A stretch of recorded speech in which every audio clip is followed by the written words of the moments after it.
Irmãos, a graça e a paz do nosso Deus, amém? Rapaz, quando o Jefferson perguntou ali quem já serve, né, na atmosfera, eu vi a quantidade de pessoas que levantou a mão aí, eu fiquei assustado.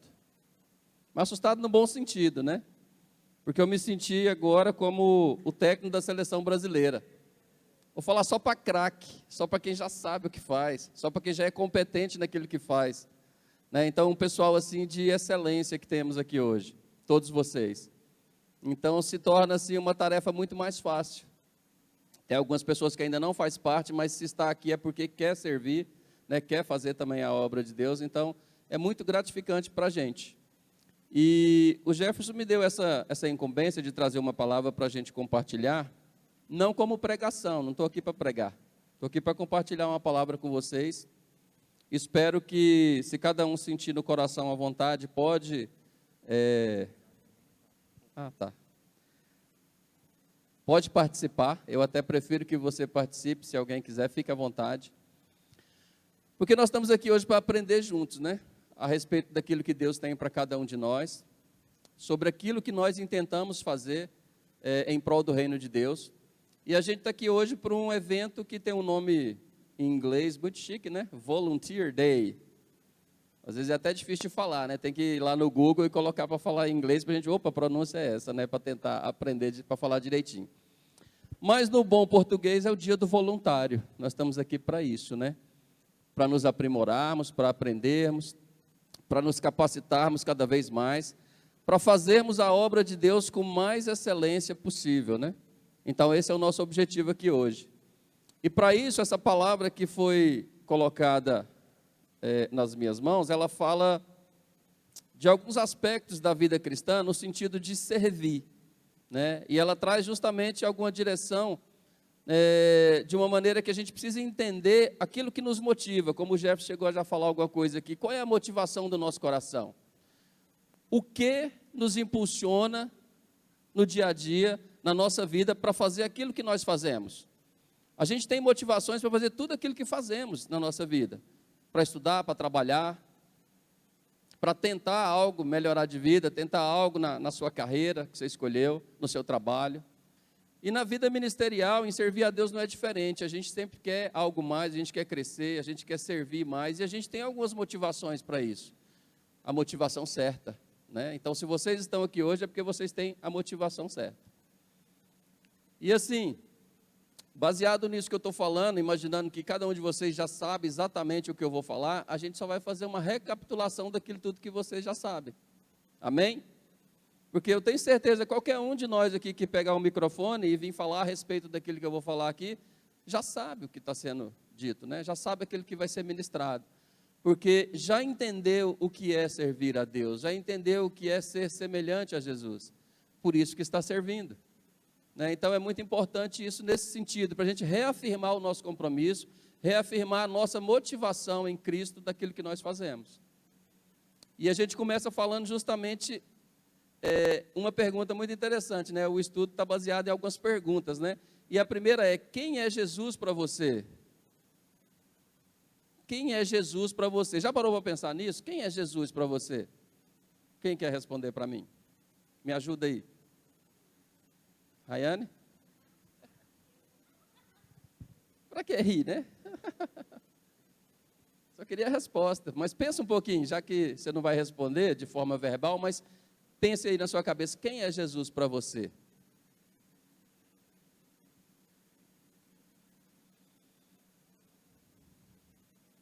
Abra sua Bíblia enquanto você pensa em Filipenses 2, nós vamos ler do versículo 3 ao 11. Para a gente entender melhor quem é Jesus para nós.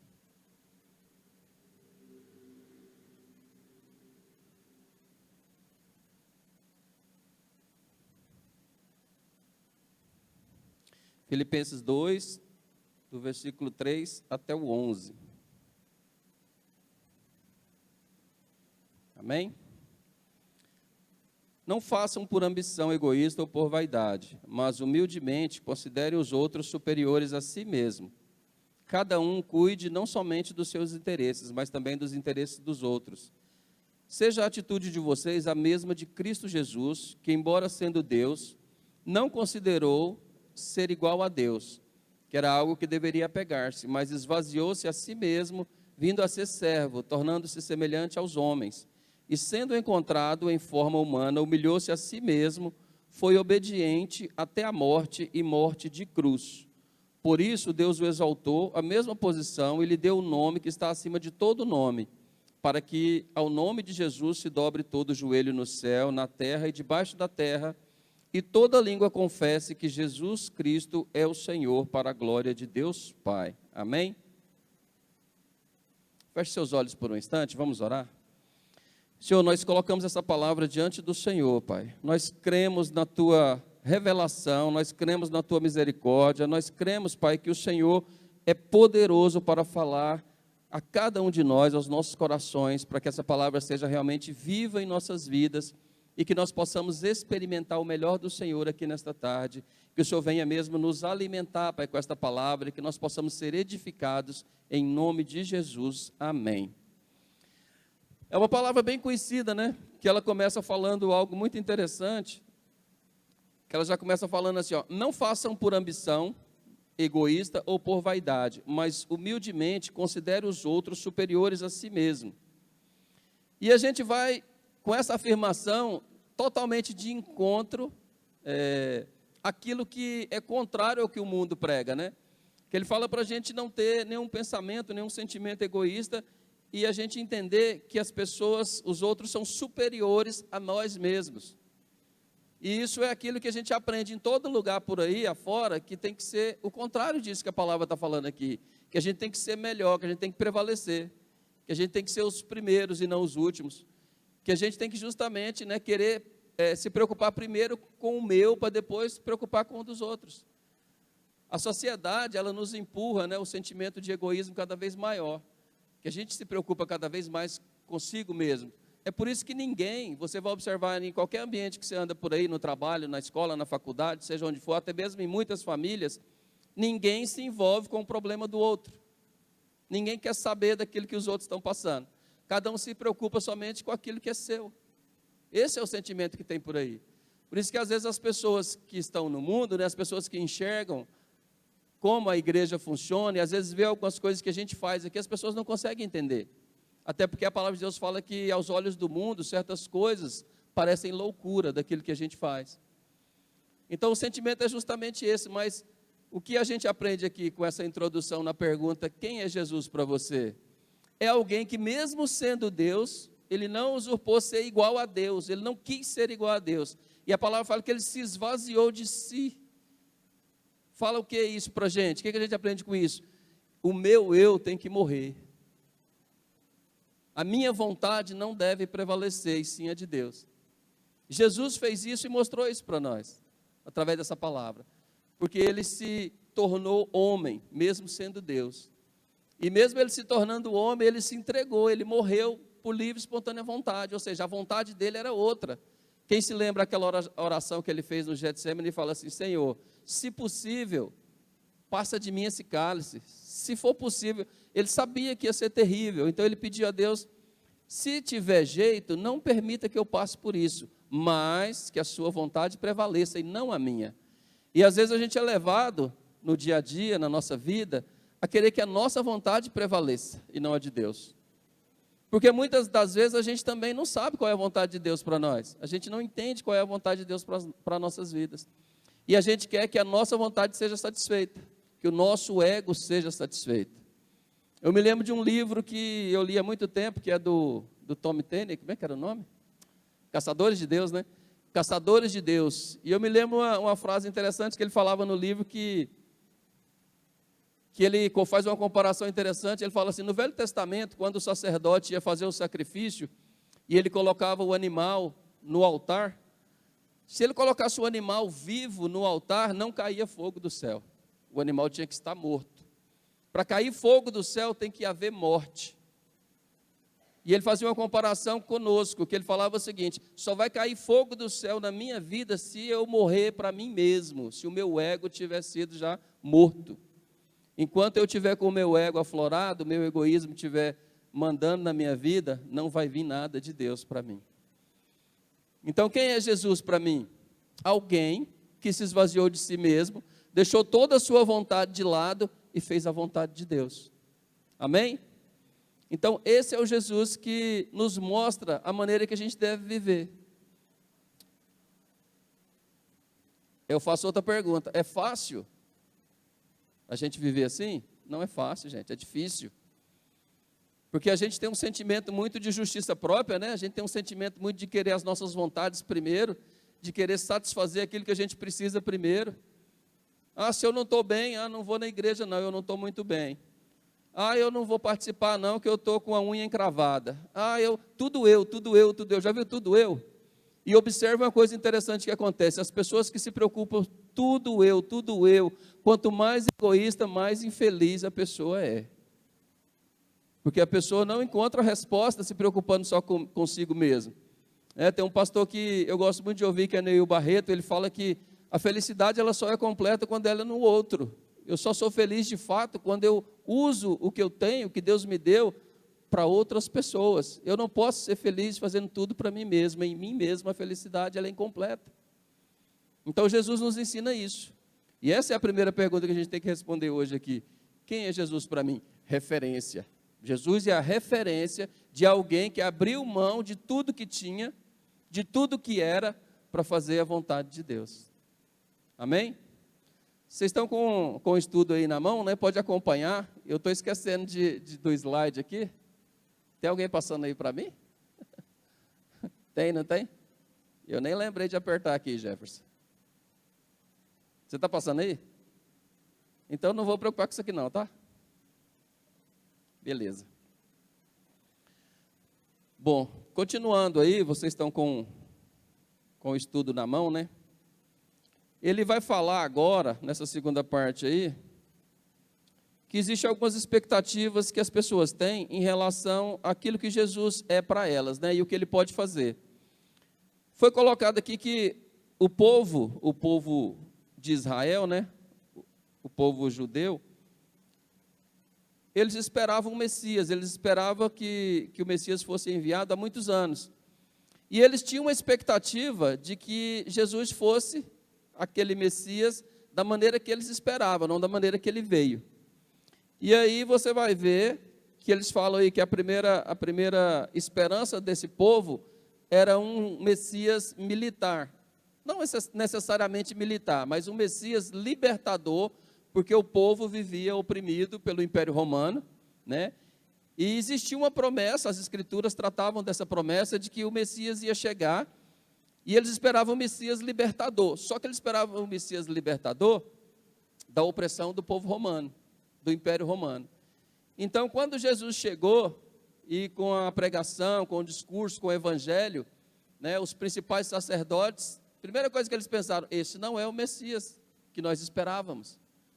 Ele seria libertador, mas desse jeito nós não seremos libertados. E às vezes a gente espera algo, né, de Jesus, que talvez não é aquilo que realmente ele veio para nos dar.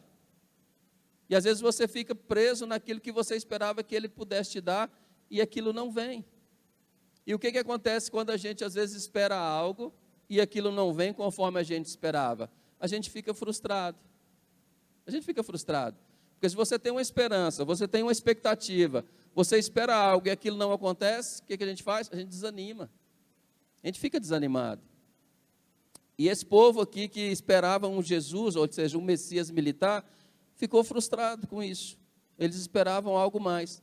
Tanto é que vocês sabem que quando Jesus estava lá preso, que ele foi trazido, e o povo escolheu entre ele e Barrabás, o que o povo fez? Escolheu Barrabás para ser libertado. Porque Barrabás, mesmo sendo um fora da lei, era considerado pelo povo um revolucionário, alguém que lutava pela causa que eles queriam, que era justamente libertar o povo do Império Romano, da opressão do Império Romano. Então eles preferiram escolher Barrabás do que Jesus, porque eles não viam em Jesus o Messias, e aí eles desprezaram Jesus. E a gente vê que hoje em dia tem muita gente que ainda despreza Jesus, porque não vê nele aquilo que eles esperavam. E a gente tem que tomar muito cuidado com isso, porque o que é que a gente espera de Jesus para nossas vidas? O quê? Tem uma passagem na Bíblia que Paulo diz o seguinte: se a sua esperança em Jesus é somente para esta vida, você é o mais miserável dos homens. Você é o mais miserável dos homens. Porque a nossa esperança em Jesus não é somente para essa vida. Também é, mas não é somente. E a gente precisa entender isso. Não é só para a nossa vida natural, não é só para enquanto a gente estiver nesse mundo. A nossa esperança é para a eternidade. E é assim que a gente tem que viver. E a segunda coisa que fala, eles esperavam também um Jesus político. E a terceira coisa, um Jesus popular. Alguém que ia ocupar um cargo de destaque na sociedade.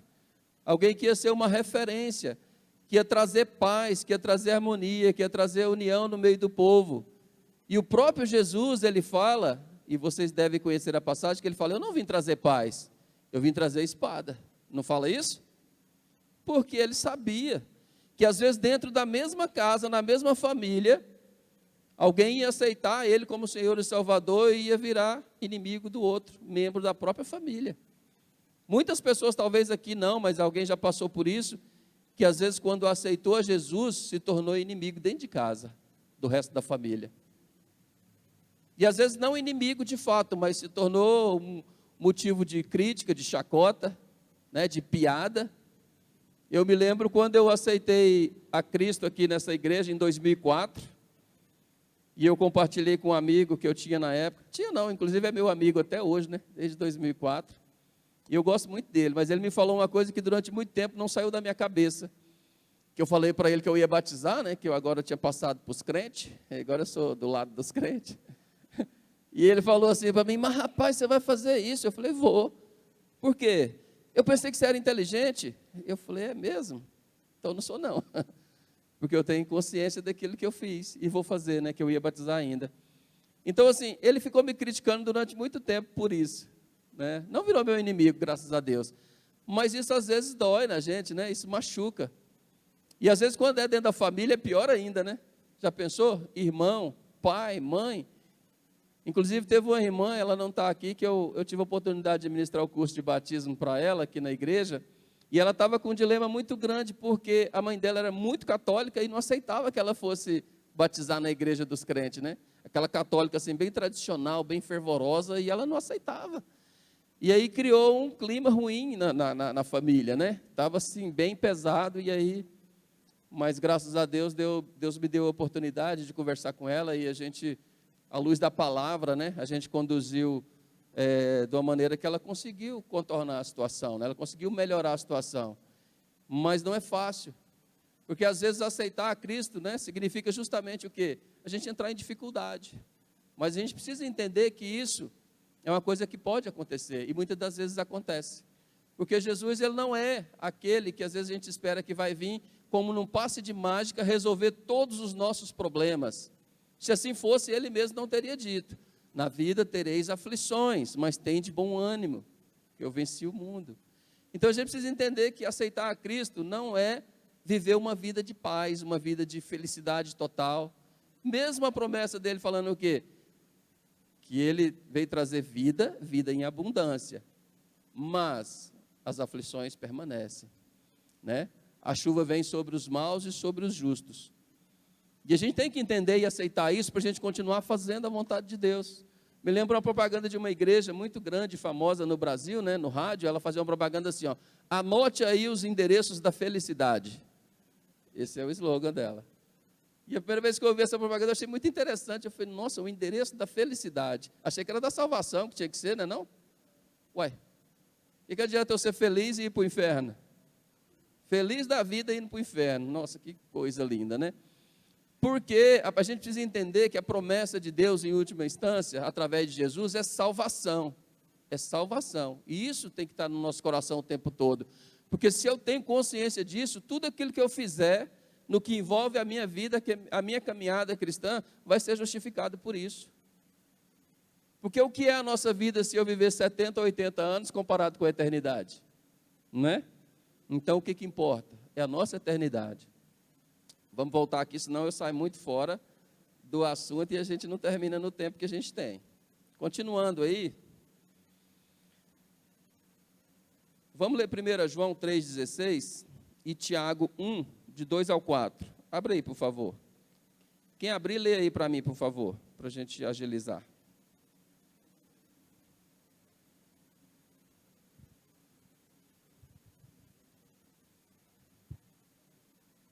Amém? Pode ler.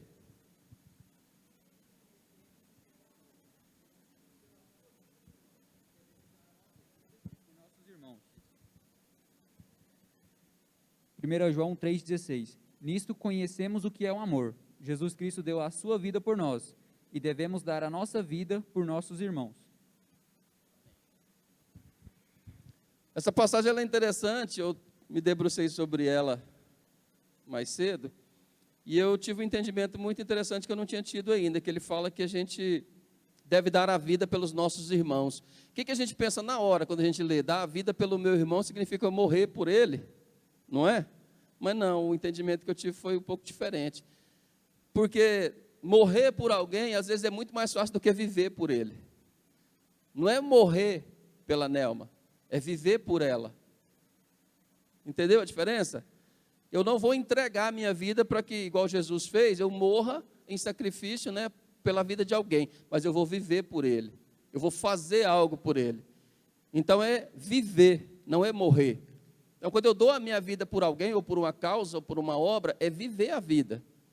Porque às vezes você vê muita história, muito testemunho de gente que, quando era do mundo, que roubava, matava, assaltava, prostituía, traficava, fazia um monte de coisa que não presta. Aí depois que aceitou a Cristo, converteu, não fez mais nada. Aí você pensa assim, não, tá bom, não fez mais nada de ruim, mas de bom também não fez mais nada, não fez nada. Ou seja, você produzia tanto para o diabo, aí você converte e não produz nada para Deus. Não tem explicação isso. Então, assim, a vida, quando a gente entrega a vida, é fazer algo, é a gente produzir algo naquela vida que nos foi dada. Esse é o segredo, né? A nossa vida tem que ser útil de alguma forma. E a outra passagem é Tiago 1, 2 e 4, quem abriu?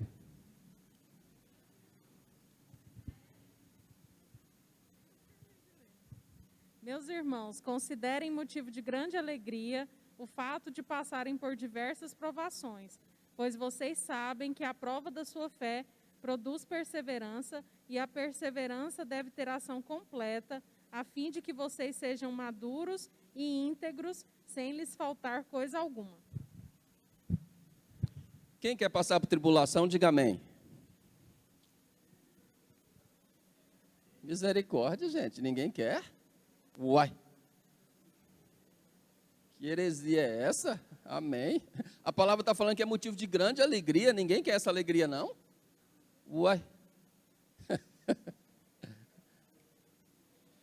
Mas é interessante essa passagem que ela fala assim, que é motivo de grande alegria, né? Passar por tribulação, por luta, dificuldade. Por que às vezes a palavra ela fala muito nisso? Porque a gente precisa entender, nós que estamos aqui hoje no dia do voluntário, né? Que as tribulações, as dificuldades, as lutas que a gente passa não são motivo para a gente deixar de fazer aquilo que a gente se dispôs a fazer. Amém? Porque, à medida que eu quiser fazer algo em prol do reino de Deus, só quando eu tiver as condições ideais, o que vai acontecer? Eu nunca vou fazer nada. Não vou. Eu me lembro uma vez que a gente estava no encontro lá no Moriá Camp, né, pastor? Quando a gente ia fazer encontro lá no Moriá. E a gente estava falando justamente de batismo, de aceitar Jesus, porque é um encontro, né? Pessoas que não são crentes ainda. E aí alguém comentou assim, achei até engraçado que a pessoa comentou, porque eu tenho alguém na minha família que está esperando ele parar de fazer um monte de coisa errada para ele batizar. Aí eu falei, então não vai batizar nunca. Por quê? Perfeição só na eternidade. Ninguém aqui, enquanto estiver nesse mundo, vai ser 100% perfeito. O único perfeito foi Jesus. E assim é a nossa vida de luta e de tribulação, à medida que eu espero acabar meus problemas para fazer algo em prol do reino de Deus, eu não vou fazer nada nunca. E a gente sabe disso. Porque a palavra nos adverte que mesmo em meio à tribulação, a gente tem que estar disposto a fazer. Porque à medida que você vai, como diz a palavra, né? Que a Gabriela tinha até uma camiseta, né? Os que com lágrimas semeiam, com júbilo ceifarão. Ou seja, mesmo no meio às lágrimas, você continua semeando, você continua plantando. que à medida que você semear, um dia você vai colher. E é assim que tem que ser a caminhada, né, Genésio? Continuando aí no estudo, a gente passa para 3 perguntas importantes agora. Entendendo quem é Jesus para nós, né? A referência que ele nos é. Quem somos, o que fazemos e por que fazemos? Todo mundo é capaz de responder essas perguntas sem olhar no papel? Acredito que sim. Cada um da sua maneira, né? Porque não existe resposta certa ou errada, né? Existe a percepção que cada um tem. E a primeira pergunta é: quem somos? Quem somos? Deixa eu acompanhar aqui no estudo. Aí você pode falar assim, ó, nós somos a atmosfera. Beleza, nós somos a atmosfera. Mas o que é a atmosfera? É o ministério da igreja, não é? E o que é esse ministério? É o ministério de servos. De servos. E biblicamente falando, o que é que nós somos enquanto atmosfera? Vamos ler uma passagem aqui que fala muito sobre isso, que é Efésios 2, do 13 ao 22. Abra por gentileza.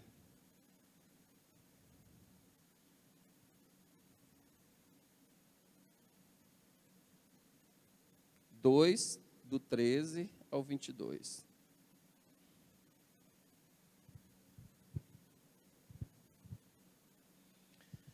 Mas agora em Cristo Jesus, vocês que antes estavam longe, foram aproximados mediante o sangue de Cristo, pois ele é a nossa paz, o qual de ambos fez um e destruiu a barreira, o muro da inimizade, anulando em seu corpo a lei dos mandamentos expressa em ordenanças.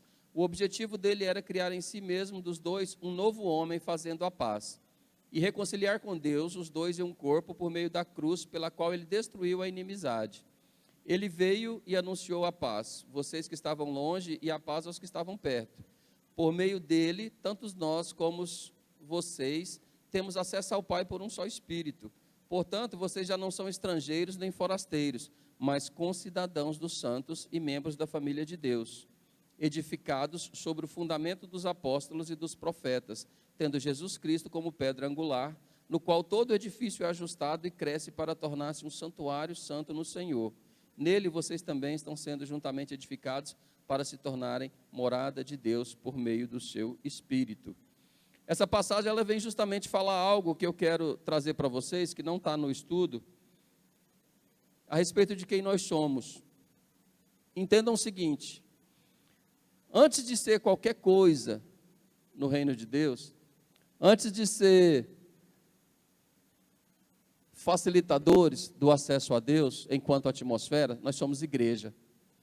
Isso é uma palavra que há algum tempo já tem assim queimado no meu coração do que é ser igreja. O que é ser igreja? E isso que a gente está vendo aqui hoje é uma das coisas que a igreja faz, né? É uma das atribuições da igreja. Porque como a gente vê lá no versículo 19, lá diz assim, ó, portanto, vocês já não são estrangeiros nem forasteiros, mas concidadãos dos santos e membros da família de Deus. Em primeiro lugar, como igreja, nós somos família de Deus. Ou seja, nós somos uma família para Deus. Se nós somos uma família para Deus, é porque todos nós somos o quê? Irmãos. Irmãos? Nós somos irmãos. Por que nós somos irmãos? Porque a palavra ela nos dá a garantia de que todo aquele que creu em Jesus e o recebeu como Senhor e Salvador, lhe foi dado o direito de ser filho de Deus, de ser chamado filho de Deus, amém? Então nós somos família. E como é que uma família se comporta? Aqui eu quero dar um exemplo para vocês de uma família funcional, de uma família que realmente funciona como deveria, uns com os outros dentro de casa, no dia a dia. Qual é a marca registrada de uma família que funciona bem? O que vocês acham? Alguém me fala alguma coisa? O que vocês acham que tem no meio de uma família? Hã? União, açúcar, tem mesmo. Amor, união, que é a mesma coisa de unidade, né? Mas principalmente o amor. Como é que funciona a família quando algo não vai bem com qualquer um dos membros? Os outros se preocupam. Se você tem um filho e o filho saiu para ir para a faculdade ou para a escola, seja para onde for, e passa da hora dele chegar, o que você faz? Liga. Liga não, hoje em dia não liga mais, né? Manda mensagem. Manda mensagem. Se não responder a mensagem, depois de várias mensagens, aí você liga. Porque hoje em dia ligar é meio dramático, né? Você está passando vergonha. Então, assim, você se preocupa, resumindo, você se preocupa porque a família, ela é caracterizada pelo amor. O amor se torna o quê? Cuidado. Quando a gente ama, a gente cuida, não é? Você tem seus filhos, você tem seus irmãos. Então, ou seja, irmão é o bicho mais interessante que existe na face da terra, né? Que eles não, assim, não têm coragem de buscar um copo d'água um para o outro, mas é capaz de doar um rim, se precisar. No dia a dia em casa, não é? Vive numa brigaiada, não sei na casa de vocês, mas lá em casa era assim, os irmãos brigavam assim, de forma, só nos dias que tinha feira, né? Segunda, terça, quarta, quinta, a semana inteira a gente brigava, mas deixasse alguém ameaçar ou falar qualquer coisa com um dos irmãos, se o outro não virava uma fera para defender, né? Porque o amor, ele é latente, é um amor que transborda, é um amor que não tem explicação. Família funciona assim. Então a primeira coisa, o que nós somos? Nós somos família, e família se preocupa, família cuida, né? Família vai atrás, família quer saber o que está acontecendo, né? Olha para o outro e fala, tem alguma coisa acontecendo ali, né? O Genésio mesmo, eu olho para ele, eu vejo que ele está bem cuidado, ele engordou, né? O Genésio está, não está? Está bem cuidado, isso é bom. Mas brincadeira à parte, a gente se preocupa, porque, independente do ministério, nós somos família, e a gente tem que se preocupar uns com os outros, amém? Então é isso que nós somos, e nós, com esse amor que nós temos, ou temos que ter, a gente facilita a vida dos irmãos ter acesso a Deus, né? E se a gente ama, a gente se preocupa, e a gente quer que cada um experimente o melhor de Deus para a vida que ele tem. Essa é a nossa preocupação. E a outra pergunta é, o que nós fazemos? A gente vem na igreja e fica na recepção e põe álcool na mão dos irmãos e vigia os carros. E a gente leva água para quem está pregando e bate o álcool na mão da hora da oferta. A gente falando assim fica tão simples, né? Tão pouco, né? Mas é porque vamos dizer assim, um dos aspectos daquilo que nós fazemos que está só no natural, né? Está só nessa esfera aqui que é o natural. Tem um livro que, estava até comentando hoje com a Marisa, eu tenho que terminar de ler, que é A Treliça e a Videira, né? Acho que o pastor já leu. Que ele fala justamente sobre isso, né? A treliça, no exemplo que ele dá, é uma comparação. Treliça é aquele estrado, aquela madeira onde as plantas que precisam ramar, que precisam, as trepadeiras, né? Tipo chuchu, maracujá, uva, elas precisam de uma estrutura para ela crescer. E ele faz essa comparação com a igreja. O que é a treliça na igreja, onde a gente está falando aqui, a comparação? É a estrutura física, aquilo que nós proporcionamos para a igreja funcionar e funcionar bem. A igreja de Cristo da Fama tem uma treliça, né? Uma estrutura muito boa, né? Todo mundo concorda. A estrutura da nossa igreja é muito boa, é uma estrutura muito bem feita, muito bem acabada, né? Tudo funciona como tem que funcionar. Tudo isso existe, e aquilo que a gente faz aqui, para um propósito, que é a videira. A videira o que é? A parte espiritual. Não é a parte natural da igreja, é aquilo que a gente faz como propósito. Porque tudo aquilo que fazemos, aquilo que eu acabei de falar, que parece muito simples, né? Tem um propósito que é espiritual. E qual é o propósito espiritual? Salvação de vidas, né? Fazer com que as pessoas, né, sejam levadas à salvação através de Jesus Cristo. Então esse é o nosso propósito. Então, respondendo à pergunta, o que é que nós fazemos? Nós fazemos com que as pessoas se acheguem a Deus. E como, né, que nós fazemos isso? Espalhamos a cultura do amor por onde passamos, que é aquilo que a gente falamos. Se a gente ama, é igual, você já viu qualquer árvore frutífera, por exemplo, um pé de goiaba, fazendo força para produzir goiaba? Não faz, ela já produz goiaba naturalmente, não é? Já é a essência dela. É igual quando a gente ama, a gente não faz força para amar, já é inerente, já é natural. Então a gente tem que espalhar esse amor de forma natural, sem ser forçado, né? Sem precisar alguém estar empurrando, cutucando. né? Tem que demonstrar amor com os irmãos, né? Tem que ser mais isso, tem que ser mais aquilo. Então, isso já acontece naturalmente. Então, essa é a essência do amor àquilo que nós fazemos. Por quê? Porque quem ama serve. E um outro aspecto que eu queria trazer para vocês, que eu acho que é muito importante, que o próprio Jesus falou para Pedro, né? Falou: Pedro, tu me amas? Se eu perguntar agora para alguém se você ama a Cristo, você vai dizer o quê? Jesus falasse assim: César, tu me amas? Você respondeu o quê? Amo. Pedro também respondeu. Aí Jesus fala o que para ele no final das 3 vezes que ele pergunta? Então, se você me ama, meu filho, se tu me amas, apacenta as minhas ovelhas, cuida das minhas ovelhas, cuida do meu rebanho. Por quê? Jesus estava querendo mostrar, se você realmente ama a Cristo, fazer a obra, cuidar das ovelhas, é uma evidência de que você ama. Aí às vezes as pessoas ficam pensando, como é que eu vou fazer algo para mostrar que eu amo a Cristo? É muito claro, a palavra está dizendo. Se você está fazendo algo em prol do reino de Deus, isso é uma demonstração de que você ama a Cristo. Amém? Não tem como a pessoa falar que ama a Cristo e não faz nada em prol do reino de Deus. A outra evidência que a gente vê aqui, para a gente passar para o último ponto, é lá em Tiago, capítulo 2, que é uma palavra um pouco mais pesada, mas eu acho que tem tudo a ver com aquilo que a gente quer passar hoje, que é em relação àquilo que a gente faz, porque a gente faz, qual é a nossa motivação. Abra lá em Tiago, por favor, rapidinho. Tiago 2.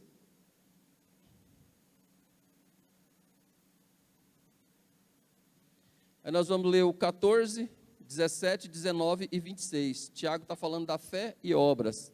No 14 ele fala assim: de que adianta, meus irmãos, alguém dizer que tem fé se não tem obras? Acaso a fé pode salvá-lo? Lá no 17 ele diz: assim também a fé por si só, se não for acompanhada de obras, está morta.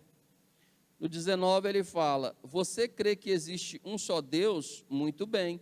Até mesmo os demônios creem e tremem. Olha só que pesado. E no 26 ele fala assim: assim como o corpo sem espírito está morto, também a fé sem obras está morta. É uma passagem muito forte, porque ela fala justamente assim: muita gente diz que tem muita fé em Deus, mas não faz nada em prol do reino de Deus, então ela é uma fé demoníaca, porque ele está falando aqui justamente o quê? Até os demônios creem que estremecem, mas isso produz o quê? Nada. A fé sem obras é uma fé morta. Então a fé tem que produzir algo em nós, através de nós, em prol do reino de Deus. Aí isso é uma característica de que nós temos fé. Quem faz algo, não precisa dizer que tem fé, a gente já está vendo que tem. É igual uma fala muito interessante que eu já ouvi de alguém, fala assim: mas eu acredito em Jesus, aí eu creio, né, em Deus, eu tenho temor de Deus, eu acho que isso é suficiente, eu não preciso batizar não. Eu já ouvi alguém falando isso para mim, querendo justificar o motivo de não querer batizar. Aí eu simplesmente fiz a pergunta, falei: mas que fé é essa sua? Porque a palavra fala que todo aquele, né, que crê e for batizado será salvo. Pressupõe-se que para ser batizado e ser salvo tem que crer. Você está dizendo que crê, então como é que você não quer ser batizado para ser salvo? Que fé é essa? Eu não consigo entender. É uma fé vazia em si mesmo. Está entendendo? A mesma coisa são as obras, né? A gente não é salvo pelas obras, mas a gente é salvo para as obras. Entendeu a diferença? Eu sou salvo para fazer boas obras, e isso de forma natural e de forma, né, sem que seja forçado para isso. Então, à medida que eu recebo a salvação e que eu tenho fé, que eu sou salvo, as boas obras começam a acontecer na minha vida de forma natural. Eu começo a produzir sem que eu faça força para isso. É assim que tem que ser. Amém? E para a gente concluir, e por que fazemos isso? O que você espera? Você canta aquela música: eu não preciso ser reconhecido por ninguém. Amém? Quem está aqui precisa ser reconhecido por alguém? Alguém aqui espera algum reconhecimento? Está esperando errado, se tiver. Né, pastor? Está esperando de onde não deveria. Aí fala assim, mas a gente é ser humano, faz bem para o ego, né, receber um elogio, ou não? Quem quer ser elogiado aqui? Ninguém quer? Só eu? Gente, vamos ser sinceros, gente, nós somos seres humanos e os elogios e os reconhecimentos nos fazem bem. Só que isso tem que ter muito cuidado, nosso coração tem que ser guardado contra isso, para que isso não se torne o objetivo principal daquilo que nós fazemos. É muito bom quando você, como participante da atmosfera, se dedica e vem e olha carro aqui na chuva, e vem com guarda-chuva, e serve, e corre, e vai lá e vem, e depois alguém fala, meus parabéns pelo trabalho que você fez, foi muito bom, né? Glória a Deus pela sua vida, né? Você é uma bênção nessa igreja, que Deus continue fazendo através de você, né? Você é muito importante para a vida dessa igreja. Vai dizer que é ruim isso? Não é, gente, é bom. É bom, a gente precisa disso também como ser humano. Mas isso por si só não é o objetivo principal pelo qual eu faço aquilo que eu faço. Amém? O quê? Você está falando aí, eu estou aqui pensando sobre elogios. Aí me veio na cabeça quando João Batista ia morrer. Né? Ele estava lá jogado e ele tinha feito tudo por Jesus. Preparou o caminho, falou que o cara viu Jesus Cristo sendo... o Espírito Santo descer sobre Jesus Cristo, ele viu que era realmente o Messias. Só que Jesus Cristo começou a fazer a obra, nem ligava para ele, ele estava preso. Aí um dia ele mandou perguntar, estou aqui preso, o cara nem liga para mim. Manda perguntar para ele se ele realmente é o Messias, se já havia outro. Aí Jesus manda dizer para ele, olha, aqui está sendo curado os enfermos, os doentes tá ressuscitando mortos. Vai lá e fala para João Batista que nascido de mulher não tem nenhum maior do que ele. Quer dizer, Jesus era nascido de mulher. Ele colocou João Batista lá em cima, foi um elogio muito massa, né? E aí, o que aconteceu? João Batista, então pode matar, porque o cara já me elogiou, já tô bem, eu já fui reconhecido. Então, João Batista, acho que precisava de um elogio assim, né? Era para saber que ele estava fazendo a obra de Deus e que estava sendo manifestado o reino de Deus através do que ele fez. Amém, é verdade. O Genésio lembrou bem da história de João Batista, porque ele ficou mesmo com esse sentimento, né, de que eu fiz tudo, mas cadê o meu reconhecimento, né? Aquilo que eu fiz foi em vão? E a gente também funciona assim, às vezes a gente faz tanto, né? E às vezes a gente se depara com um sentimento assim de que não foi reconhecido, né? Que ingratidão, já fiz tanto, né? Já me dediquei tanto e eu não vi nem um muito obrigado, né? Ninguém nem lembrou de mim. E às vezes isso faz bem para a gente. Então, o que isso mostra para a gente como igreja e como família? Que a gente às vezes tem que lembrar de que nós precisamos ser reconhecidos sim, de vez em quando um elogio faz bem. Mas o nosso objetivo maior, a nossa motivação, quando a gente faz em prol do reino de Deus, não é para receber elogio. Porque se a gente receber, ótimo. Se não receber, mesma forma, ótimo também. Eu não posso deixar isso me abater e achar que não tem propósito aquilo que eu estou fazendo porque eu não estou sendo reconhecido. Porque a palavra de Deus fala que é no Senhor que vem a nossa recompensa. E é dele que vai vir a nossa recompensa. Né? Porque mesmo que ninguém reconheça o que eu faço, Deus está vendo. Né? E é Ele mesmo que nos vai recompensar. Assim como também eu procuro ser em tudo agradável a todos, não buscando o meu próprio interesse, mas o de muitos, para que sejam salvos. 1 Coríntios 10, 33. E é justamente essa a ideia, né? É fazer aquilo que é o interesse, em primeiro lugar, dos outros, para depois fazer o meu. Sendo contrário àquilo que eu falei no começo, né? Que é um ditado antigo, que os mais jovens nunca ouviram, mas o ditado popular dizia assim, né? Farinha pouca, meu pirão primeiro. É igual quando tem um lanche, às vezes a pessoa vê que tem muita gente para pouco pão de queijo, o que muitos fazem? Corre primeiro para pegar, porque se acabar eu já peguei o meu. Então o sentimento nosso tem que ser justamente o oposto, né? É o oposto daquilo que o mundo prega, é o oposto daquilo que o mundo nos ensina. O egoísmo tem que passar longe de nós, longe das nossas vidas, senão a gente não faz nada em prol do reino de Deus. Porque muitas das vezes o reconhecimento não vai vir aqui, vai vir depois, na eternidade. E para a gente concluir, gastei acho que mais tempo do que eu deveria. A nossa fé é uma fé produtiva. E a nossa fé, ela produz o amor de Cristo em nós. E por isso nós fazemos o que fazemos, por amor a Cristo. E para a gente concluir, Atos 2, gosto demais dessa passagem, né, que fala da igreja primitiva. Atos 2, o versículo 46 e 47. A igreja primitiva funcionava de uma forma sobrenatural.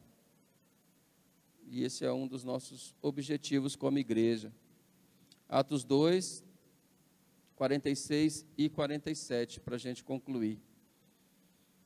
Fala como a igreja funcionava nos primeiros dias, né? E lá no finalzinho dessa passagem diz assim, ó, todos os dias continuavam a reunir-se no pátio do templo, partiam o pão em suas casas e junto participavam das refeições com alegria e sinceridade de coração, louvando a Deus e tendo a simpatia de todo o povo, e o Senhor lhes acrescentava todos os dias os que iam sendo salvos. Amém?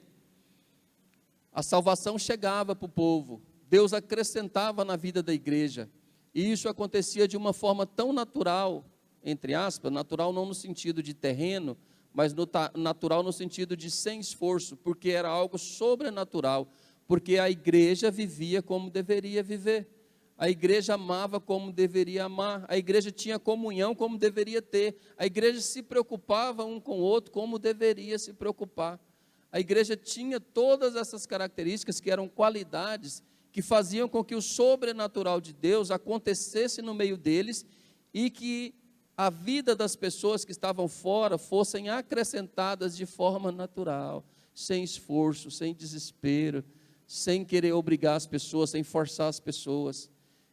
E a salvação ia chegando para cada vez mais pessoas. Então nós, enquanto Ministério Atmosfera, estamos aqui justamente para isso, para que cada dia mais o Senhor venha acrescentando todos os que iam sendo salvos. E esse é o nosso objetivo como igreja aqui nesse dia. Amém? Feche seus olhos, vamos orar. Curva a sua cabeça.